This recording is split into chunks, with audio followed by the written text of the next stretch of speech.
And welcome to another video. I know I said I'd post when the new episode of Spyfall was on, but I wanted to share my thoughts on The Master. Also, a little something that I've been tracking down for a few years and I didn't realize ThinkGeek.com had closed.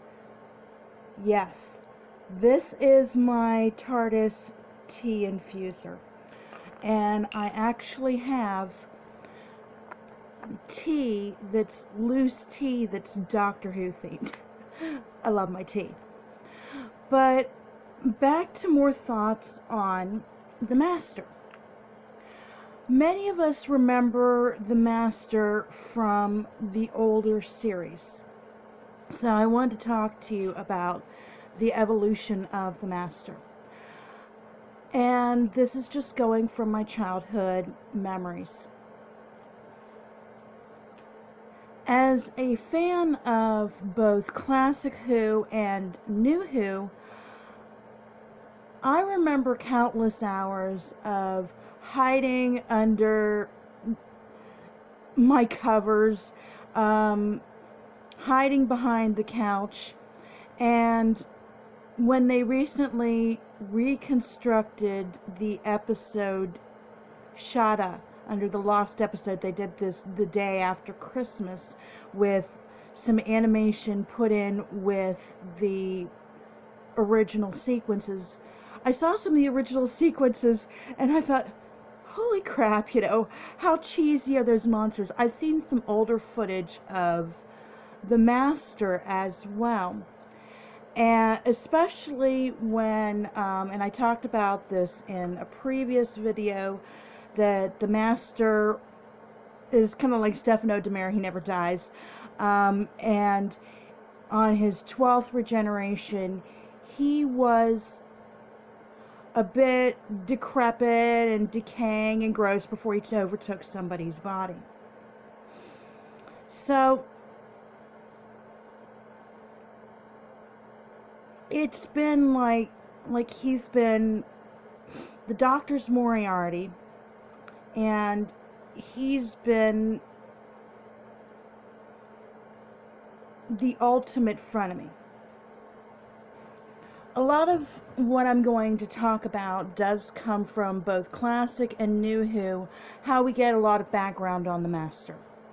So, when they are children, Time Lords are taken to the schism, and they look at all of space and time. The Doctor wanted to run. The Master heard the Time Lord heartbeat. We know this from the End of Time, the last episode with David Tennant, that he heard the Time Lord heartbeat, and that it drove him mad. It was the sound of drums.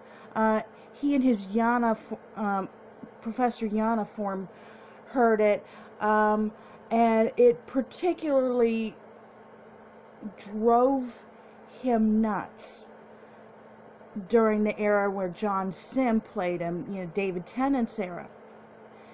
And John Sim reprised that role in World in Enough Time and The Doctor Falls. And he basically, didn't realize, nobody did, that it had a purpose, that Rassilon wanted to bring back the Time Lords. They were stuck in the Pocket Universe. They didn't get destroyed in the Time War, and he wanted to bring them back. Does this make Rassilon a bad guy? In my opinion, possibly yes. I think Rassilon kind of lets his power go to his head. But him aside,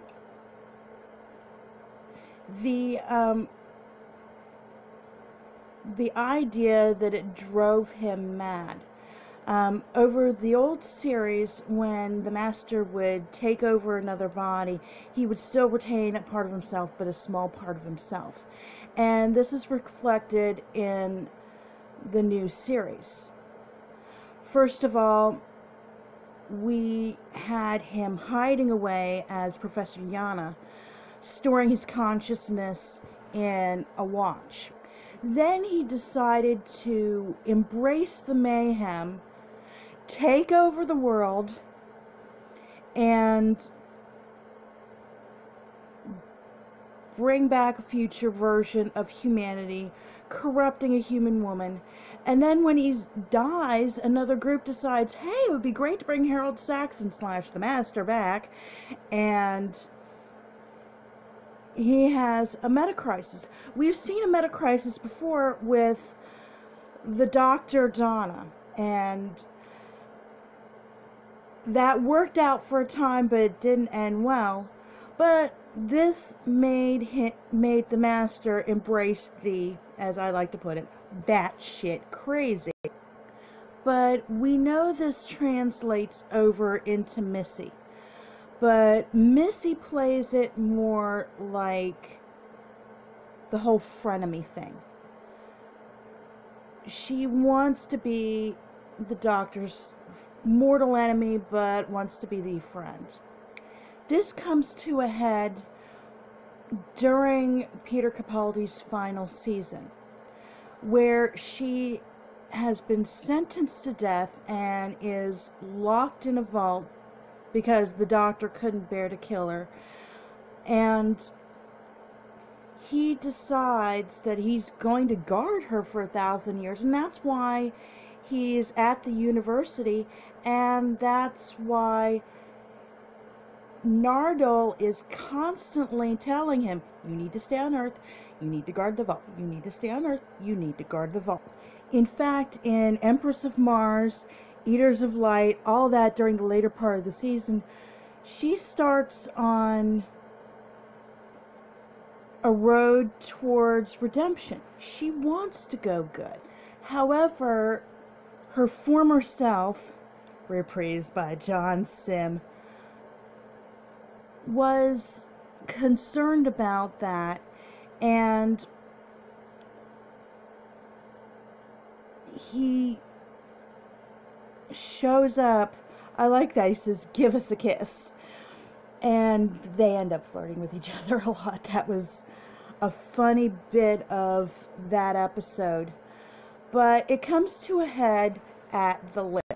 The Doctor's companion in A World in Enough Time and The Doctor Falls, Bill, she gets turned into a Mondasian Cyberman. I absolutely hated this because I loved Bill. I loved Danny Pink, and yeah, we'll get into bygone companions at another time that they got rid of that I wish they hadn't. But at any rate, they got rid of Bill. And made her into a Cyberman, and they were trying to find a way to get some of these people to another level of the ship. A level where the Cybermen wouldn't get to them. And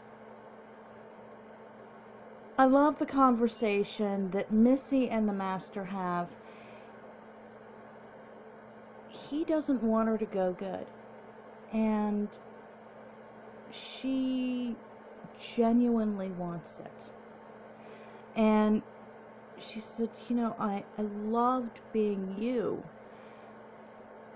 But she feels that the Doctor is right and that she should go good. And she hugs him, but does the ultimate reflection of the Master / Missy's character. The betrayal, stabbing him with a knife. And then she lets it go, and said you should get down to your TARDIS to regenerate, and he gets her with the laser screwdriver. And we think that's the end. Fast forward to Spyfall Part 1. We have another incarnation of the Master, but we don't know it yet. And like I've said before, it pulls a... Excuse me. I'm having some trouble with my allergies today. I'm having to stop this video a bunch and cut that out so you don't see me like rubbing my nose or anything. So anyway, we see the Master a la the old series. Basically, something would happen, and towards the end of that episode, or that part of the episode, the Master would be revealed, and it would leave you hanging until next week. In that day, the episodes were maybe like 30 minutes max running time. So, we have this character named O, and he has his own spot in the desert. He's gone off-grid. Weirdly enough, the Doctor's able to WhatsApp him. She notices that there's a lot of technology. He has a perimeter grid. Pretty weird for a guy who's gone off-grid, not doing the technology thing. He has a whole library on the Doctor, whole knowledge of alien things. And it does seem fishy, but you know, in the way that we do, in the way that people who write Doctor Who do that, they have that, and then they just give you something to ignore it, you know, give you something softer, like give you an anesthetic. So you go, oh, okay, that looks fishy, and then something else happens, and you focus on that. And very much distraction technique, so that we forget that there are these things that are suspicious. We forget that there are these things that are fishy. That way, when they're all on the plane, and O tells the Doctor and her companions to look out, and they see his TARDIS, which is his house, which we've seen the inside of, and it's all flying in the sky, Wicked Witch-like, Wicked Witch of the West house-like, and he says to the Doctor, you know, something like, put it all together, you know, and he shows her, like, the replica of the original O so he can keep a DNA stamp. You go, like the reaction says, oh. In fact, I think my reaction first time watching this was, what in the actual... Yeah. So, we are given all these clues, but they're softened out, and so it feels like